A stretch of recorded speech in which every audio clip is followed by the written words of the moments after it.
আসসালামু আলাইকুম। ইথেরিয়ামে একটা বড় আপডেট দেওয়া হয়েছিল। সে আপডেটটা 100% ফিল আপ করছে, বরঞ্চ বেশি ফিল আপ করছে। তো নাও টাইম এখন মার্কেট কী হবে দেখুন, যে কোনো কাজ করার পর কি হয়, ফ্রি মাইন্ডে আসে অথবা আবার নতুন কোনো কাজ করার আগ্রহ হয়। এটাই কিন্তু সিস্টেম।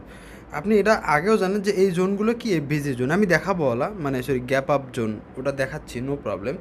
তো এখন মোরাল অফ দ্য হিস্টোরি হচ্ছে যে আমি কেন এইভাবে প্রেডিকশনটা করলাম যে মার্কেট নেগেটিভ হবে।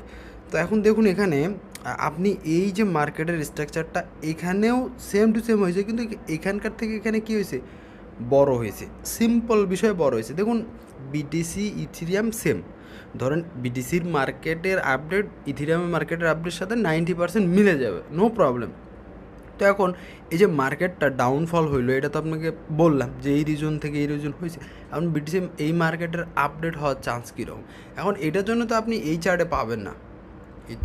ইটিএইচ ফিউচার চার্ট আছে, যেটা আপনাকে সেই চার্টটায় যেতে হবে।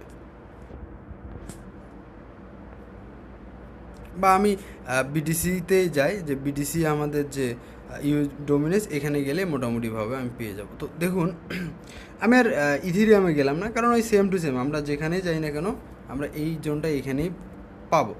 তো এখন দেখুন আমাদের যে গ্যাপ আপ, প্রথম কথা হচ্ছে যে গ্যাপ আপ যেটা ছিল, তো আমরা এই গ্যাপ আপ ড্র করাই ছিল, এই জোনটা এসছে, মার্কেট পাম্প করছে, কিন্তু এইটা কী করছে, একটা গ্যাপ আপ ক্রিয়েট করে মার্কেট অ্যাগেইন পাম্প করছে। তো এটা খুব খারাপ জিনিস। দেখুন গ্যাপ আপ ক্রিয়েট করা মানে কী হচ্ছে, দেখুন 1000 1500 পয়েন্ট আপ কি নতুন করে শুরু হচ্ছে।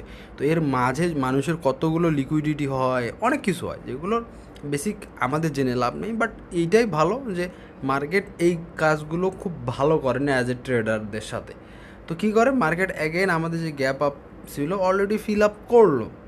এইটা আমি কনসিডার করতে পারি যে ভাই এইটা হয়েছে, এগেইন এটাও তো হয়েছে, এটা তো একটা সাপোর্ট লেভেল আপ, এটা কি একটা সাপোর্ট লেভেল আপ। এখন দেখুন যদি সাপোর্ট লেভেল আপে সাপোর্ট কাজ করে, ঠিক আছে, তাহলে কি হবে, মার্কেট পজিটিভ হবে। এখন কতটুকু পজিটিভ হইতে পারে, তো এখন দেখুন পজিটিভ হওয়ার ধারণা যেরকম এখানে এতটুকু পাম্প আসছে, এখানে এতটুকু পাম্প আসছে, এখানে এতটুকু পাম্প আসছে, তো তেমনভাবে আমি মনে করি এখানে এইরকম জোন পাম্প আসতে পারে এবং এই লেভেল আপ, মানে এটা নর্মাল বেসিক স্টাডি যে কতটুকু জোন পাম্প আসতে পারে।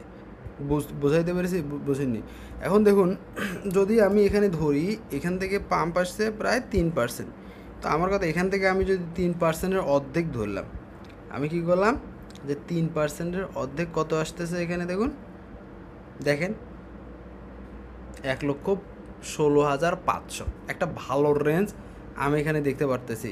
ওকে, ভালো রেঞ্জ আমি দেখতে পারতেছি যে ভাই আমি এই জোনটাকে একটা রেজিস্ট্যান্স হিসাবে দেখতেছি, অ্যান্ড এই মার্কেটটা আমি কনসিডার করতে চাচ্ছি যে হয়তো যদি আমরা এটাকে ব্রেক থ্রু করতে পারি তাহলে বেটার, না হলে আমরা ব্রেক থ্রু না করতে পারলে আমাদের জন্য অ্যাগেইন মেবি নেগেটিভ ফল হইতে পারে। এই লো সুইপ অ্যাগেইন করবার পরবর্তীতে আমি এখানে পজিটিভনেস দেখতেছি। ক্লিয়ার? এটাই হচ্ছে আপডেট।